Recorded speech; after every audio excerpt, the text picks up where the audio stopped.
ముఖ్యమంత్రి సొంత జిల్లా కొల్లాపూర్ నియోజకవర్గంలోని మొలచింతలపల్లి గ్రామంలో సభ్య సమాజం తలదించుకునే విధంగా దుండగులు చెంచు మహిళ ఈశ్వరమ్మపై పాశవికంగా రాక్షసంగా 10 రోజుల పాటు చిత్రహింసలకు గురి చేశారని, సదరు మహిళకు రక్షణగా నిలిచి పరిహారం అందించాలని బీజేపీ రాష్ట్ర మహిళా మోర్చా అధ్యక్షురాలు శిల్పారెడ్డి డిమాండ్ చేశారు.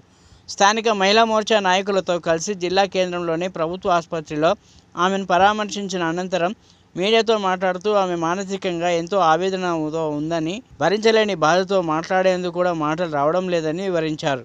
మహిళపై దాడులు, అత్యాచారాలు జరుగుతున్నా ముఖ్యమంత్రి ఏం చేస్తున్నారని ఆమె నిలదీశారు. మహిళలపై జరుగుతున్న అన్యాయాలపై పోలీసులు, ప్రభుత్వం దృష్టి సారించాలని డిమాండ్ చేశారు. అనంతరం డీఎస్పీ శ్రీనివాసులు కలిసి సంఘటన వివరాలను వివరించి వారిపై చర్యలు తీసుకోకపోతే ఉద్యమాన్ని ఉధృతం చేస్తామని హెచ్చరించారు. ఈ సందర్భంగా డీఎస్పీ శ్రీనివాస్ మాట్లాడుతూ నలుగురిని అదుపులోకి తీసుకుని రిమాండ్కు తరలించడం జరిగిందని వివరించారు. కొల్లాపూర్ నియోజకవర్గం మొలచింతలపల్లి స్థానికురాలు.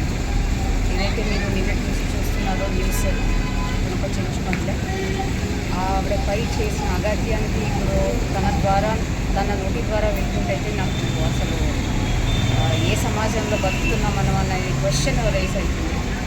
10 రోజుల నుంచి ఒక మహిళని టార్చర్ చేస్తూ అదే ఇంట్లో ఆమె ప్రైవేట్ పార్ట్స్ పైన కారం చల్లడము, ప్రైవేట్ పార్ట్స్ని బర్న్ చేయడము, మనం అసలు ఏ సమాజంలో ఉన్నాం అనేది మనం అసలు యాజ్ అ హ్యూమన్ బీయింగ్స్ మనం ఆలోచించాలి.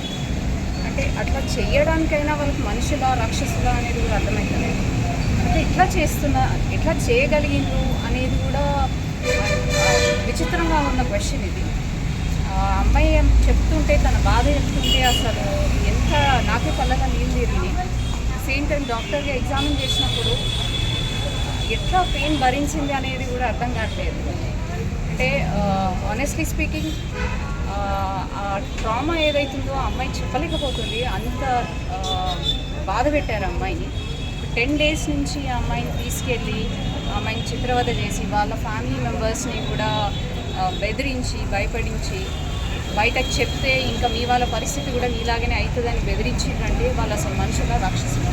ఇక్కడ ప్రత్యేకంగా తను చెప్తుంది బండి వెంకటేష్ పేరు, బండి శివయ్య, వాళ్ళ బండి వెంకటేష్ వైఫ్, ఈ 3 పేర్లు తను ప్రత్యేకంగా చెప్తుంది.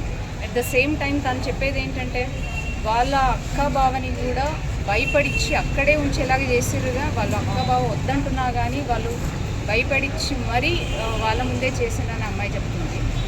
బట్ అంటే what I'm trying to tell here is, ఎంత ఇన్సేన్ కాకపోతే ఇట్లాంటి పనులు చేస్తారు మీరు, నాకు అర్థమవుతుంది. అంటే ఇక్కడ ఇంత అరాచకం 10 రోజుల నుంచి జరుగుతుంటే పోలీసులు కానీ గవర్నమెంట్ కానీ ఏం చేస్తున్నారు? రాష్ట్రంలో ఇన్ని అన్యాయాలు, అత్యాచారాలు, మహిళలపై ఇంత అత్యాచారాలు, అన్యాయాలు జరుగుతుంటే హోమ్ మినిస్టర్ రేవంత్ రెడ్డి గారు ఏం యాక్షన్ తీసుకుంటున్నారో నాకు అర్థమవుతలేదు. ఆల్రెడీ ఏదో కేసు పెట్టాను అని చెప్తున్నారు, ఇంకా పరారీలో ఉన్నారు. ఇమీడియట్గా వాళ్ళ మీద, ఈత పరారీలో ఉన్న వాళ్ళ మీద కూడా యాక్షన్ తీసుకోవాలి. వీళ్ళు ఎట్టి పరిస్థితుల్లో బయటికి రాకుండా చేయాలి. ఈ అమ్మాయికి ప్రొటెక్షన్ ఇవ్వాలి. ఈ అమ్మాయి అండ్ కాంపన్సేషన్ కూడా ఇవ్వాలి. ఎందుకంటే అమ్మాయి కోలుకోవడానికి ఇంకా చాలా నెలలు పడుతుంది. ఆ అమ్మాయి ఇప్పుడు ఏది పని చేసుకునే పరిస్థితుల్లో లేదు. వెంటనే రేవంత్ రెడ్డి గారు మీకు చెప్తున్నాను, మీకు చేత కాకపోతే మీ కోర్టు ఏదైతే హోమ్ మినిస్టర్ బాధ్యత ఉందో వేరే వాళ్ళకి అప్పగించండి. కొంచెము రాష్ట్రంలో జరుగుతున్న అన్యాయాలపై దృష్టి సారించండి. మహిళలకు పెద్దపీఠం వేస్తా ఉన్న మీరు ఒక్కసారి రోజుకి ఎన్ని అన్యాయాలు అవుతున్నాయో ఒక్కసారి కళ్ళు తెచ్చి చూడండి. మహిళలపైనే వేరే అన్యాయాల గురించి మాట్లాడలేదు, ఎస్పెషల్గా మాట్లాడుతుంది ఇక్కడ మహిళల గురించి. మహిళలకు పెద్దపీఠం వేస్తామని మీరే చెప్పిన వాళ్ళు, పోయిన ప్రభుత్వం అట్లా చేసిరు, ఇట్లా చేసిరు అని మాట్లాడిన వాళ్ళు ఇప్పుడు మీరేం చేస్తున్నారు? సీతక్క గారు మీరు ఎక్కడ ఉన్నారు? మొన్న పెద్దపల్లికి వెళ్ళి జస్ట్ పైన పరామర్శించడం కాదు, ఒక చెంచు మహిళ ఇట్లా జరిగినప్పుడు ఫస్ట్ మీరు ఉండాలి. ముందు మీరుండి ఏం జరిగింది ఏందని ఇమీడియట్గా యాక్షన్ తీసుకునే పరిస్థితి మీరు ఉండాలి. మీరు ఎక్కడ పోయినారు? సీతక్క గారు పెద్ద మాటలు మాట్లాడతారు.